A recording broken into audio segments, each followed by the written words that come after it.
네, 안녕하세요. 반갑습니다. GCC, 주일 예배 오신 성도님들, 또 온라인으로 지금 조인하고 계시는 모든 분들 주의 이름으로 환영합니다. 그리고 오늘 이 자리에 못 나왔지만은 뉴욕으로 다시 돌아오신 여름방학 동안 한국에 다녀오신 우숙자매 그리고 우리 준영이도 웰컴백입니다.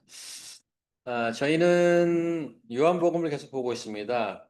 예수께서는 이스라엘 북부 갈릴리 호수 어촌 지역에서 처음 대중 사역을 시작하지 않았습니까? 3년 동안 사역하시고 제자들과 지금 요한복음 내용에 의하면 예루살렘에 와 있습니다. 아들을 세상에 보내신 아버지의 뜻을 완성하기 위해 이제 곧 십자가를 지셔야 하는데 예수께서는 제자들과 함께 마지막 유월절 만찬을 하시면서 많은 이야기를 나누게 됩니다. 요한은 마테마가 누가 그 공관복음에는 없는 예수님과 제자들 간의 아주 긴 대화를 꼼꼼하게 기록했습니다.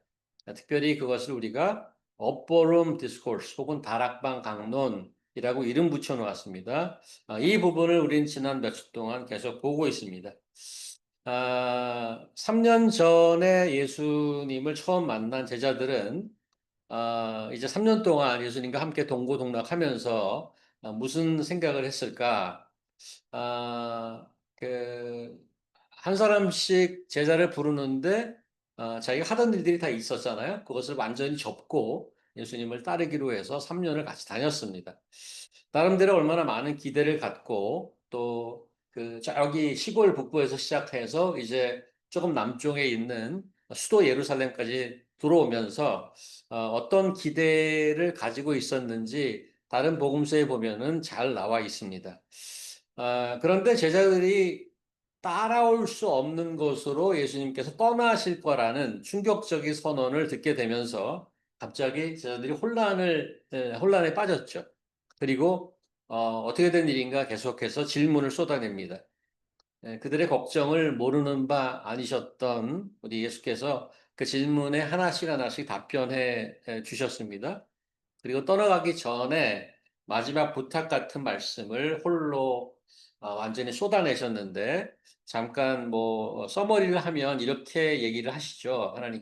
예수님께서 나는 참 포도나무니 나에게 꼭 붙어 있어야 한다. 내 말씀 안에 꼭 늘 거해야 한다. 그래야 내가 떠나더라도 열매를 맺을 수 있다. 그리고 서로 사랑해라. 하지만 꼭 알아둘 게 있다. 세상은 너희를 미워할 것이다라는 사실이다. 너희가 세상에 속해 있지 않고 내 안에 있고 너희가 서로 사랑하는 것 때문에 세상은 오히려 너희를 미워할 것이다. 하지만 너무 걱정은 말아라. 내가 떠나더라도 너희를 홀로 두지는 않을 것이다. 자, 이런 얘기들을 쭉 해오셨고, 그 이후의 이야기를 오늘 우리 진옥자매님이 잘 읽어주셨는데, 그 이후 얘기를 오늘 보려고 합니다. 지금 6절을 보시면 예수께서 떠나신다는 것에 대해 제자들은 여전히 근심이 가득합니다. 하지만 예수께서 떠나게 되면 보혜사 성령을 보내주시겠다고 약속하시죠. 예수님이 떠나고 나서 보혜사 성령이 오는 것이 제자들에게 오히려 유익한 일이라고 위로합니다. 이 보혜사라는 말을 제가 성경 검색을 한번 쳐봤어요. 쳐봤더니 몇 번이나 나올 것 같습니까? 보혜사라고 딱 치면. 성경 전체에 신구약에서 짐작하면. 저도 궁금해서 한번 쳐봤어요. 딱. 교수님 몇 번 나올 것 같아요. 보혜사. 근데 보혜사라는 말이 성경 말고 딴 데서 들어본 적 있어요? 여기만 나와요. 그죠? 10번 나오다니? 10번. 몇 번이라고 했어요? 10번. 10번이라고 했어요. 야, 또 아버님과 맥이 닿았네요. 쳐보니까 딱 4번 나와요. 딱 4번 나오는데 요한복음에만 나옵니다. 그러니까 이건 번역의 문제죠. 뭘 번역한 거잖아요, 그렇게. 그 보혜사라고 번역한 건데 다음 스크린 한번 보여주시겠어요? 보혜사는 한자어입니다. 보호할 보자, 은혜 해자, 스승 사자입니다. 그러니까 보호하고 은혜를 주시는 스승이라는 뜻인데 번역을 잘했다라는 평가가 있습니다. 왜냐하면 그 이 성령님의 다양한 사역을 함축적으로 보여주는 단어라는 거예요. 그래서 영어로도 굉장히 이 보혜사 성령이 아주 다양하게 번역이 됩니다. 영어로 번역해도. 그래서 advocate, 변호사라든가 카운슬러, 상담자라든가 컴포럴, 위로자, 헬퍼, 돕는 자 이렇게 성령님의 사역이 다양하게 번역되고 있어요. 변호사는 뭐 법정에서 피고를 변호해 주는 사람 아닙니까? 보혜사 성령님은 우리를 위해서 하나님 앞에서 우리를 변호해 주시는 분입니다. 사탄의 특징이 뭔가 하면 사람을 정죄하고 공격하는 거잖아, 사탄이. 너 죄인 아니야? 근데 그거를 변호해 주는 분이, 변호사나 변호해 주는 분이 보혜사 성령님이란 말이에요. 그리고 그 옆에서 조언하고 길을 인도해 주는 사람처럼 보혜사 성령님도 우리가 영적인 길, 믿음의 길을 갈 때 얼마나 많은 질문이 있겠어요? 거기서 잘 이끌어 주시는 분입니다. 위로자라는 뜻도 있습니다. 아, 참 인간이 얼마나 약합니까? 한마디에 죽고 살고 하는데 상황이 조금은 어려워져도 힘들어 하잖아요. 근데 항상 슬픔 속에 저희 위로자가 되시는 보혜사 성령님. 그리고 헬퍼는 신앙생활하면서 닥치가 되는 얼마나 많은 그 도움이 필요합니까? 그 모든 역경 속에서 실질적인 도움을 주시는 보혜사입니다. 저희 같이 일하는 동료분이 어, 이틀 전인가요? 지난주인가요? 퇴근을 먼저 빨리 해야 된다고 퇴근을 하셨어요. 근데 사색이 돼가고 다시 올라왔어요. 저희가 4층에 있는데 그래서 아니 안 가고 다시 왔냐 그러니까 차가 시동이 안 걸린다는 거예요. 지난번에 스타트를 고친 지 얼마 안 되는 시동이 안 걸린대. 그래요? 그러면 제 차를 거기다 앞에 대고 점핑을 해서 시동을 걸어보자. 그런데 코드가 또 없는 거예요, 그거. 그럼 또 사방에 이야기해갖고, 그래서 그걸 왔다 갔다 하면서 누가 코드를 구해왔어요. 그래서 딱 해갖고, 이제 되겠지 하는데 안 되는 거예요. 그러니까 이분이 얼굴이 보통은 이제 편안하게 미소 짓는 얼굴인데 사색이 돼갖고, 전화를 막 해요. 근데 자기가 그 근처에 아는 정비소가 있는데, 아, 이 차가 와서 뭐 끌고 갈 수는 없고, 자기 정부이소서 쓰는 배터리 그 패키지가 있더라고요. 그 들고 다니는 거 있어요. 근데 굉장히 강력한 건데 그거를 빌려주겠다고 누가 있으면. 그래서 제가 같이 운전하고 갔어요. 가서 그거 빌려줬는데 그 라인이 지난번에 안 되는 이유는 뭔가 하면 라인이 중간에 접속이 안 되거나 라인이 얇으면 그렇게 점핑을 해도 별로 효과가 없을 수가 있다는 거예요. 그래서 정비소에서 쓰는 커머셜을 빌려줬어. 들어와서 다시 데려와서 하니까 바로 시동이 걸리더라고요. 정말 강력하더라고요. 근데 그분이 시동에 걸리는 순간 제가 얼굴을 쭉 봤더니 미소가 환하게 지 바로 미소가 펴지는 거예요. 그러면서 자기가 정비소에서 이거를 자기가 농담인지 진담인지 모르겠지만 한 달 동안 좀 빌려달라고. 왜냐하면 가다가 또 쓰면 안 되니까. 그리고 그 다음날 오셨는데 어떻게 됐냐고. 중간에 갔다 또 쓰지 않았냐고 그러니까 아예 배터리를 갈았대요, 새 거로. 그래서 해결이 됐는데, 어떤 분이 어려움이 있을 때 사방에서 그분을 도와주느라고 가면은 그분의 문제가 해결되는 거예요. 뭐 크지 않는 문제이긴 하지만 성령님께서 마치 그런 분입니다. 우리를 도와주시는 분. 근데 교회 다니는 기독교인들이 갖고 있는 성령에 대한 이미지가 굉장히 다양합니다. 여러분들이 어느 교단의 교회를 다니느냐에 따라서 성령님에 대한 각자가 갖고 있는 이미지가 있는 것 같아요. 예를 들어서 이제 순복음 계통이 좀 이렇게 세시잖아요. 그래서 거기에 성령에 대한 가르침도 많고 앉아서 찬양이 어디 있습니까? 손을 어떻게 이루고 찬양을 해요? 들고 이제 하셔야 되죠. 성령님 그러면서 아주 되게 성령에 관한 가르침이나 관련 언어를 많이 들으면서 생활을 하고요. 순복음 계통뿐만 아니라 소위 이제 일반 다른 교회에서도 성령 사역이란 이름으로 여러 가지 사역을 하는 많은 교회들이 있습니다. 그런 교회 출석하시는 분들은 그런 교회 문화에 영향을 많이 받습니다. 아, 그런데 오늘 요한복음 본문 말씀을 우리가 이제 구체적으로 살펴보기 전에 요한복음 안에 언급된 그 보혜사가 4번 나온다고 그러잖아요. 오늘 본문에 2번 나옵니다. 그러면 이전에 우리가 이미 보았어요, 2번을. 그래서 그 4가지를 한번 정리하고 가는 게 중요하리라고 생각합니다. 왜냐하면 우리가 어떤 extra biblical 그 소스로 영향받는 것, 어떤 문화적으로 영향받는 것보다도 오리지널 성경 자체가 증거하는 성령 사역이란 무엇인지를 정확하게 알고 가는 것이 필요하기 때문입니다. 보혜사 성령에 대한 언급이 4번 나온다고 그랬는데 한번 정리해 볼까요? 14장이 제일 먼저 나오는데, 요거는 우리 승효 형제가 한번 읽어주시겠어요? 보혜사 곧 아버지께서 내 이름으로 보내실 성령 그가 너희에게 모든 것을 가르치고 내가 너희에게 말한 모든 것을 생각나게 하리라. 이 성령님의 사역 중에 이런 게 있는지 혹시 아셨나요? 성령님이 오시면 모든 것을 가르치고, 일단 티칭이에요. 그리고 예수님이 이제 떠나고 안 계시잖아요. 안 계실 거란 말이죠. 그런데 성령님이 들어오면 어떤 사역을 하시냐면 예수께서 하신 말씀을 생각나게 한대. 생각나게 한대. 이게 성령의 한 가지 중요한 그 사역 중에 하나고요. 그 다음 밑에 거는 우리 어머니 한번 읽어주시겠습니까? 내가 아버지께로부터 너희에게 보낼 보혜사 곧 아버지께로부터 나오신 진리의 성령이 오실 때에 그가 나를 증언하실 것이다. 네. 사도행전 1장에 보면 성령이 임하고 제자들이 너는 성령이 임한 너희가 능력을 받고 예루살렘과 온 유대와 사마리아와 땅끝까지 내 증인이 되리라 이렇게 하신 말씀이 있거든요.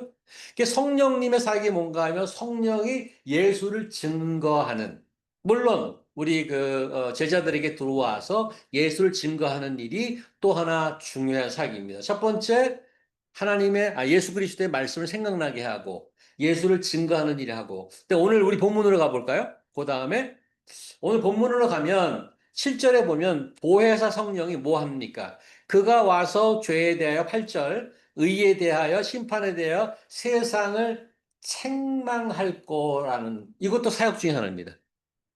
죄와 의와 심판에 대해서 세상을 책망한대요. 책망한다는 말은 무슨 말입니까?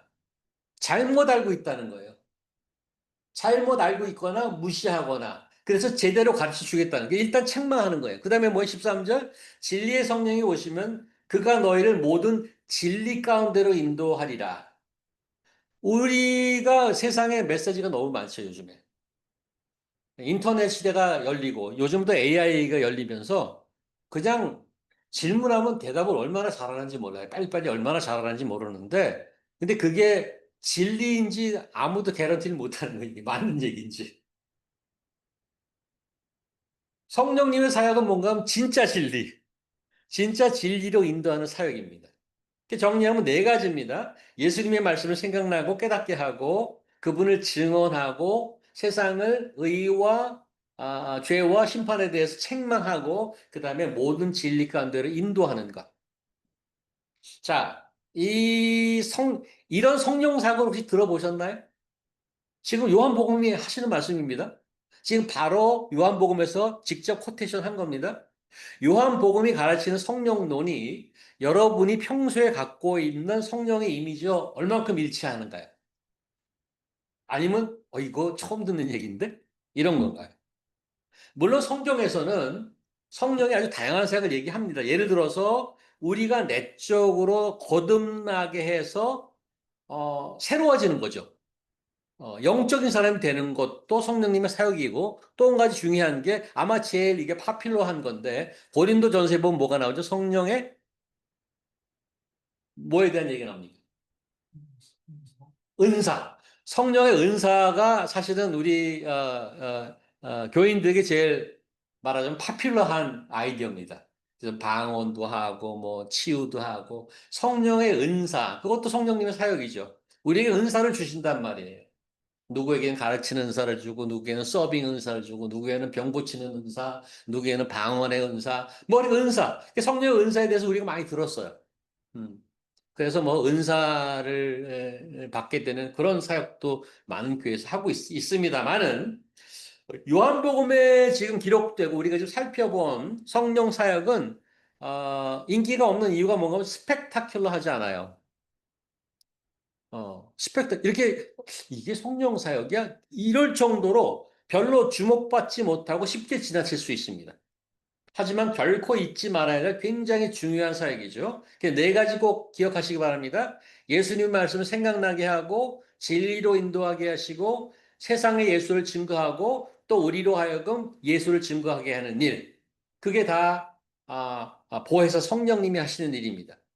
그러니까 요한복음에서 증거하는 성령이 없다면 우리는 그리스도의 말씀에서 멀어질 수 있습니다.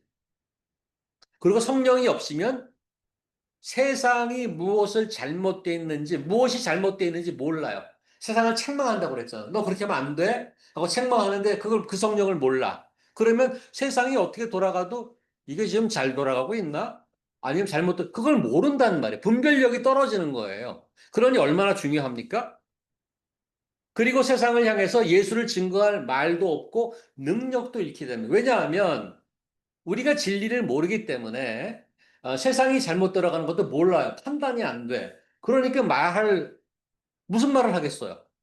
어떻게 잘못 돌아가는지 모르는데. 그런데 약속하신 성령님께서는 지금도 하시는 그런 일을 하고 계신단 말이에요. 그런데 그런 일이 뭐냐? 성령님이 오시는 이유는 예수님께서 가니까 오시는 거예요. 왜 오느냐? 예수께서 하신 일을 continue to do it. 계속해서 이어가시느라고. 똑같은 일을 예수께서 하셨단 말이죠. 자, 그러면 오늘 특별히 오늘 본문이 조명하고 있는 성령님이 하시는 일을 구체적으로 들여다보도록 하겠습니다. 특별히 본문이 언급하고 있는 것이 8절이잖아요. 다시 한번 읽습니다. 그가 와서 죄에 대하여, 의에 대하여, 심판에 대하여 세상을 책망하리라. 그리고 부차적인 설명이 9, 10, 11절에 하나씩 나옵니다. 그러죠? 죄와 의와 심판에 대해서 보혜사 성령이 책망하실 거라고 말씀하고 따라 나오는 각 항목에 대한 짧은 설명이 나오는데 저는 이게 1차 읽다가 보니까 어, 뭐 문법적으로는 다 이해가 가는데 내용이 잘 이해가 안 가더라고요. 이해가 되십니까? 도대체 무슨 말을 하는지?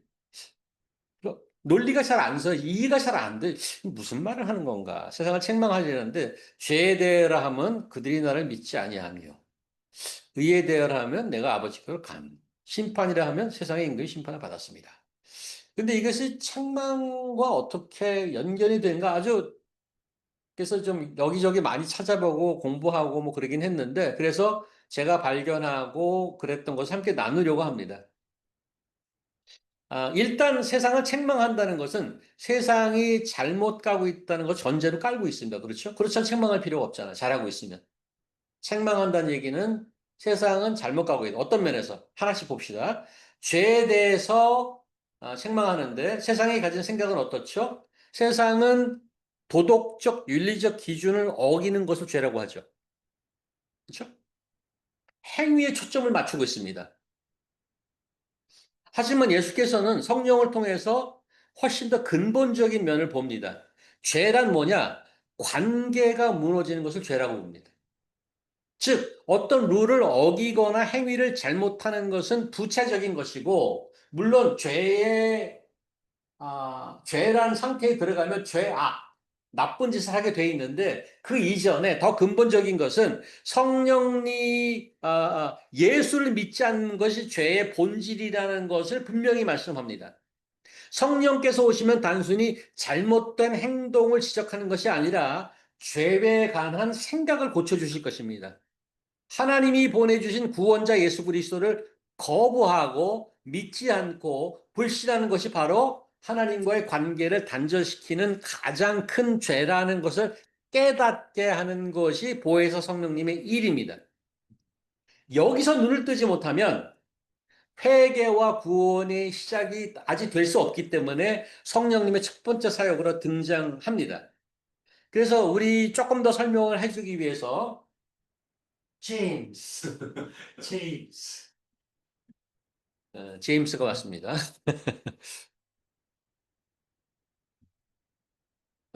그래서 그 다른 곳에 요한 1, 2, 3설 썼잖아요. 거기서 조금 더 이제 구체적으로 설명을 하는데 한번 보도록 할까요? 네, 요한 1서이 있는데 이거는 우리 어, 아버님께서 한번 보이십니까? 위에 거 한번 읽어주시겠어요? 잘 안 보이시. 하나님의 아들을 믿는 자 이렇게 시작합니다. 색깔 때문에.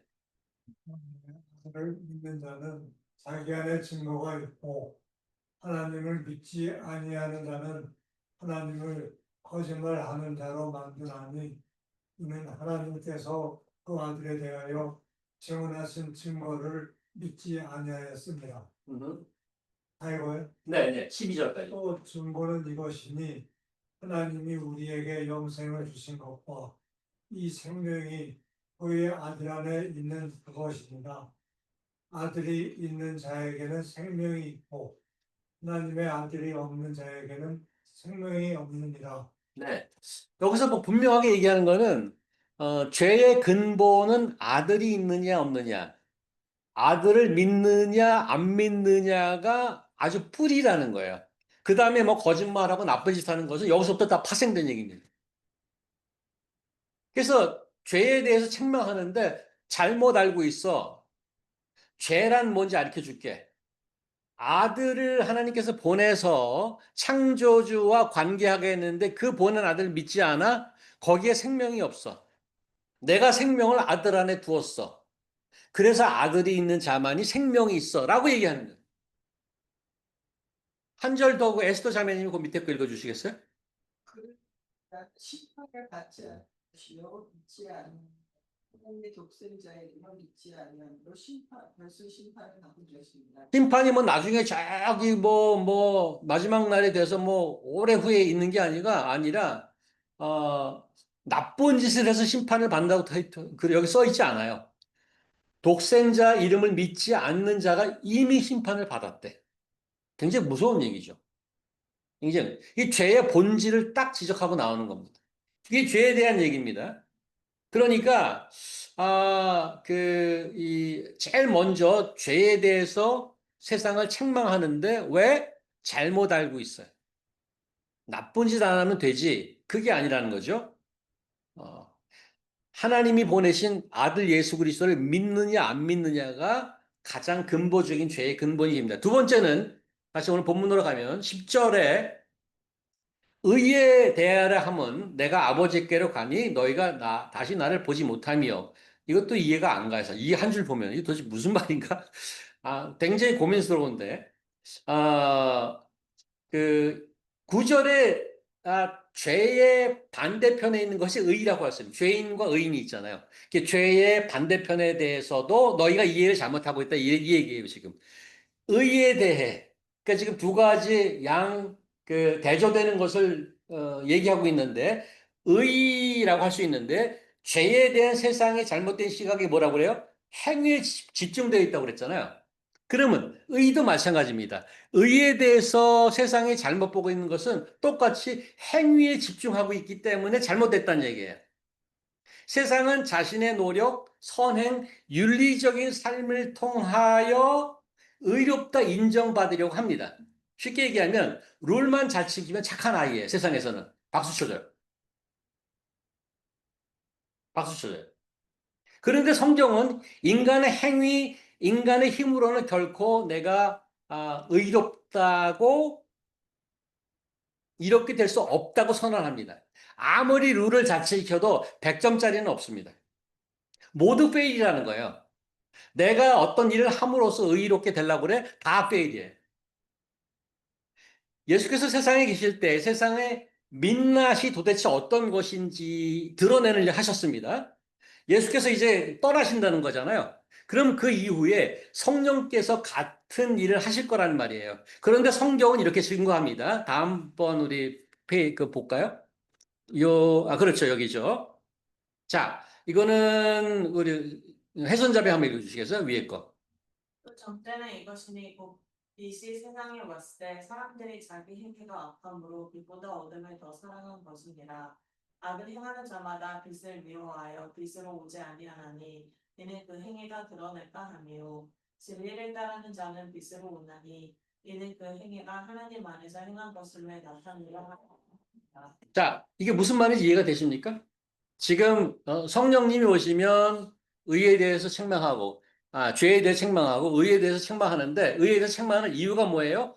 나 행위로 의롭게 될 수 있어 라고 주장한다는 거죠. 근데 이 지금 요한복음 3장 19에서 21절의 핵심 포인트는 뭔가 하면 행위로는 안 돼 이런 얘기예요. 행위로는 안 돼. 이게 지금 안 된다는 게, 야, 8, 9, 10점 맞아서 아깝게 페일했다가 아닙니다. 조금만 더 하면 될 수 있는, 이런 얘기가 아니에요. 아예 행위가 마이너스 1000점이야. 말하자면. 도저히 빛으로 나올 면목이 없어. 왜? 그 행위가 다 드러날까봐. 우리는 우리 스스로 잘 압니다. 우리 인간의 모든 속을 들여다보면 행위로 자신만만하게 설 사람은 이 세상에 아무도 없다는 게 성경의 진단입니다. 그런데 그렇게 당당하게 나오는 사람이 있다는 거예요, 여기 지금. 21절. 진리를 따르는 자는 빛으로 원하니 나는 행위 100점이야. 이렇게 얘기합니까? 뭐라 그래요? 그 행위가 하나님 안에서 행한 것임을 나타내려고 하는 것입니다. 나 100점이야 이게 아니고 내가 하나님 안에서 행위를 하면 그게 하나님 받아준다. 이거는 행위가 초점이 아닌 거예요. 내가 하나님 안에 있느냐 없느냐의 초점입니다. 그래서 행위가 초점이 아니고 뭐가 관계라는 말을 하는 거죠. 그래서 성경은 이렇게 말합니다. 세신자매님, 그 다음 거. 이렇게 되는 것은 율법의 행위로 말미암이 아니요 오직 예수 그리스도를 믿음으로 말미암은 줄 알므로 우리도 그리스도 예수를 믿나니 이는 우리가 율법의 행위로서가 아니고 그리스도를 믿음으로써 의롭다함을 얻으려 합니다. 율법의 행위로서는 의롭다함을 얻을 육체가 없느니라. 네. 예수께서 더 이상 세상에 계시지 않겠다는 거예요. 그렇게 이제 제자들에게 아나운서를 했어요. 그래서 성령님 오셨습니다. 성령님께서 어떤 일을 하신다고요? 우리로 하여금 예수님의 말씀을 생각나게 해서 진리로 인도한다고 그랬잖아요. 예수가 진리입니다. 그렇게 예수를 믿고 거듭나게 하십니다. 우리는 그렇게 예수를 믿고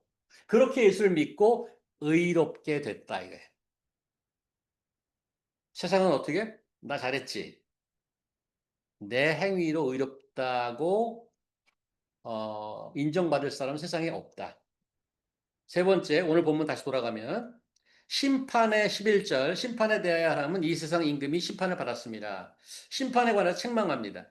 세상은 최종적인 심판의 날이 미래 어느 날 막연히 있을 거라고 생각하고 아니면 야 심판 같은 것이 뭐 어디 있어? 라고 믿는 이들도 세상에 부지기수입니다. 그런데 예수께서는 여기 보면은 이 세상 임금이 심판을 받았다고 말씀하시기, 이게 무슨 말이죠? 요한복음의 다른 쪽을 좀 도움을 받아야 되는데 요한복음 12장을 한번 가볼까요? 네, 승민아. 이제 이 세상에 대한 심판이 이르렀으니 이 세상의 임금이 쫓겨나리다. 내가 땅에서 들리면 모든 사람을 내게로 이끌겠노라 하시니 이렇게 말씀하시면 자기가 어떠한 죽음으로 죽일 것을 보이심이라. 지금 예수님이 하신 말씀은 십자가 사역으로 인해서 예수께서 십자가에 돌아가셨을 때 세상 모든 죄를 심판하셨다고 얘기하는 겁니다. 예수님의 십자가 죽음과 부활로 세상을 자신의 휘하에 두고자 했던 사탄을 물리치고 심판하신 사역이라고 말하는 거죠. 이 십자가 사건은 이 세상 마지막 날, 역사의 마지막 날 최후의 심판이 있을 텐데 그 최후의 심판에 대한 예고편입니다. 마지막과 최후의 심판이 있을 것입니다. 하지만 이미 심판이 내려졌음을 성경은 증거합니다. 그래서 아까 보았던 구절, 아까 첫 번째 것 죄에 대한 책망에서 제가 놨던 이 구절을 다시 한번 제가 읽습니다. 3장 18절. 그를 믿는 자는 심판을 받지 아니하는 것이요 믿지 않은 자는 하나님의 독생자 이름을 믿지 아니하므로 벌써 이미 심판을 받은 것이라. 성령께서 우리로 하여금 깨달음을 주시는 말씀이죠. 최종 심판은 있을 것입니다. 하지만 심판은 이미 내려졌습니다. 어떻게 해요? 지금 예수 그리스도를 믿는지 안 믿는지에 따라서. 자, 예수께서 떠나시면서 보혜사 성령을 주시겠다고 제자들에게 말씀합니다. 그 성령님은 예수님이 하신 일을 계속 이어서 하시는 분입니다. 예수께서 세상에 계실 때 죄와 의와 심판에 대해서 책망하고 말씀하셨습니다. 왜 그런데 이 세 가지를 특별히 집었냐? 하나님께서 아들을 세상에 보내실 때 한 가지 미션을 주셨잖아요. 그 미션이 뭐죠? 죽어가는 인간을 살리는 일입니다. 죽을 환자가 살려면 어떻게 돼요? 일단 올바른 진단이 필요합니다. 이번 팬데믹 때 저희 사촌 형님 돌아가셨어요. 아, 그 코로나에 걸려 돌아가신 게 아니고 병원에 잘 못 가니까 겨우겨우 병원을 잡아서 갔는데 오진을 한 거예요. 오진을 해갖고 그 오진에 따른 치료를 하니까 제대로 치료를 못 받고 돌아가셨어요. 죽을 환자가 살려면 일단 올바른 진단이 필요합니다. 그리고 나서야 진단에 맞는 올바른 방법으로 치료하고 재활해야 다시 살아날 수 있습니다. 제가 지금 중년을 지나서 노년으로 오피셜리 이제 65세가 되면 여기 노인이라고 칩니다. 왜? 뭐 메디케어를 해야 됩니다. 정식으로. 그 카드가 나오는데 이제는 노인이 됐습니다. 우리가 맨하탄 젊은이의 교회라고 정말 큰 소리 치며 시작했는데 그래서 자격이 되나? 이 젊은이 교회가 되나? 어쨌든 노인이 됐어요. 근데 이제 이 노년으로 가는 저 같은 사람은 병원에 갈 날이 오면 머릿속에서 신경이 쓰입니다. 그리고 옷깃을 이제 여미게 되죠. 병원에 갈 때.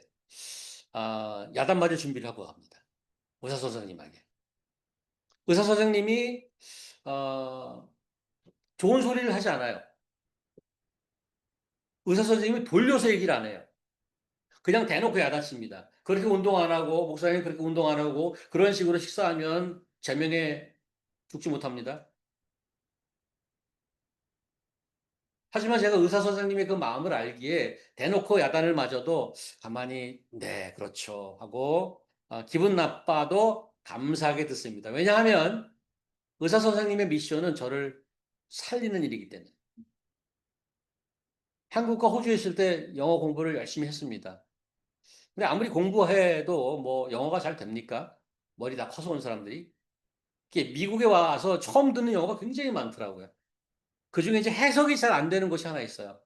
특별히 해석이 잘 안 되는 여러 가지 표현들이, 이걸 어떻게 해석하지? 한국 사람들 잘하는 게 수고하셨습니다 이런 거잖아요. 그런 말 어떻게 해석해요? 그런 표현 영어를 어떻게 해요? 수고하셨습니다. 그런 거.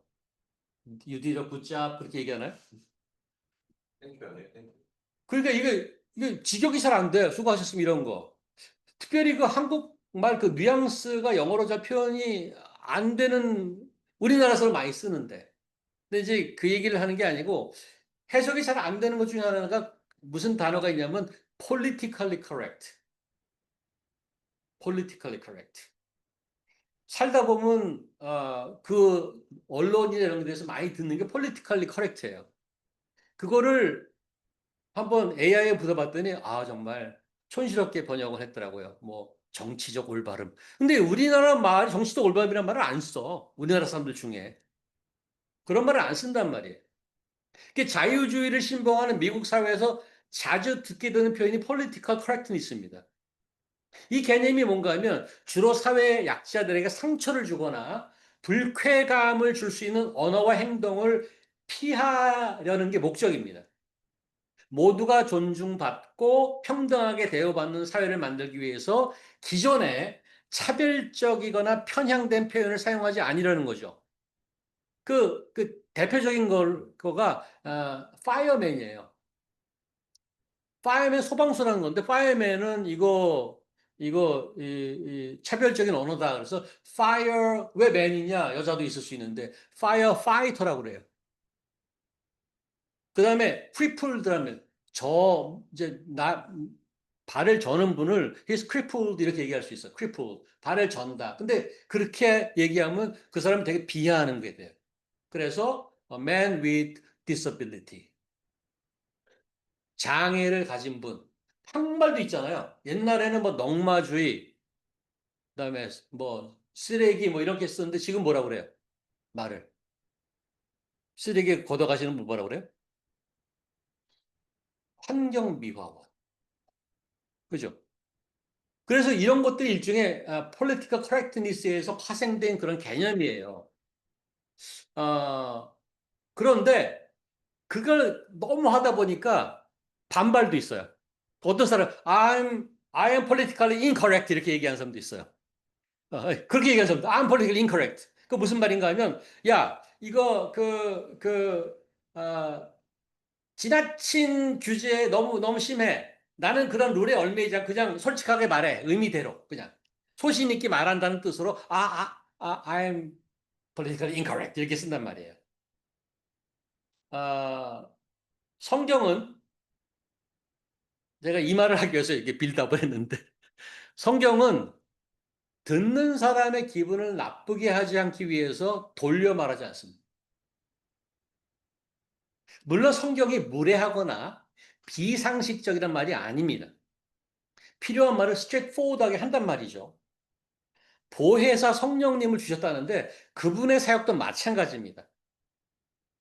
진리를 전하기 위해서 우리를 어떻게 해? 책망한다고 그랬어요. 이 세상에 책망, 누가 잔소리를 듣기 좋아해요? 잔소리도 듣기 싫어하는데 책망을 하면 더 듣기 싫죠. 저는 말을 그렇게 조용한 편은 아닌데 조용해지는 때가 있습니다. 우리 아내께서 입을 여시면 저는 조용해지더라고요. 할 말이 없으면서 속에서는 부글부글 끓으면서 듣기가 안 좋아요. 왜? 책망하니까. 듣기가 안 좋아요. 그런데 성령님의 진리를 전하기 위해 스트레이트포워드하게 얘기할 때 책망합니다. 지금 오늘 그 본문에 나오는 보혜사 성령께서 세상을 책망한다는 그 말은 그냥 뭐 나랑 상관없는 세상의 이야기, 남에 대한 얘기가 아닙니다. 1차적으로 우리에게 하는 말입니다. 오늘 표현을 빌리자면 여러분과 제가 들어야 할 책망입니다. 죄에 대해서, 의에 대해서, 심판에 대해서. 우리가 이해하고 있는 죄와 의와 심판에 관해서 잘못 알고 있다면 성령의 말씀을 듣고 깨우치고 회개하라고 말씀하는 겁니다. 야단만 듣고 끝나는 게 아니고 그렇게 말씀을 온전히 들을 때 우리가 변해서 하나님 자녀답게 성숙해져 갈 것입니다. 동네 아저씨 아줌마들을 만나면 거의 100%늘 저희를 웃음으로 대합니다. 싫은 소리 한 번 안 합니다. 하지만 우리 부모님들은 사랑하는 자녀에게 매를 들 때가 있습니다. 우리 아버지 하나님은 사랑이십니다. 책망할 때가 있습니다. 그 말씀을 어떻게 듣느냐는 우리 몫입니다. 잠언에 우리가 새겨야 될 말씀이 있는데 그 말씀을 함께 나누면서 오늘 말씀을 마무리합니다. Jimmy, would you mind reading the English part? Sure. Do not rebuke a mocker, who will hate you. Rebuke a wise man, and he will love you. Thank you. 거만한 자를 책망하지 마라. 그가 너를 미워할까 두려우니라. 지혜 있는 자를 책망하라. 그가 너를 사랑하리라. 책망을 들을 수 있는 귀가 있는 자, 태도가 돼 있는 자가 지혜로운 자라고 성경은 말씀합니다. 저는 여러분과 제가 성령 하나님의 책망을 기쁘게 들을 줄 아는 지혜 있는 자가 될 수 있기를 간절히 소망합니다. 기도하겠습니다. 하나님 감사합니다. 오늘 요한복음을 통해서 성령님께서 책망하는 말씀을 함께 들었습니다. 저희의 생각이 잘못됐으면 고칠 수 있도록 마음을 열고 성령을 통해서 하신 하나님의 말씀을 잘 듣는 지혜로운 자 될 수 있도록 하나님 인도하여 주시옵소서. 예수 그리스도의 이름으로 기도합니다. 아멘.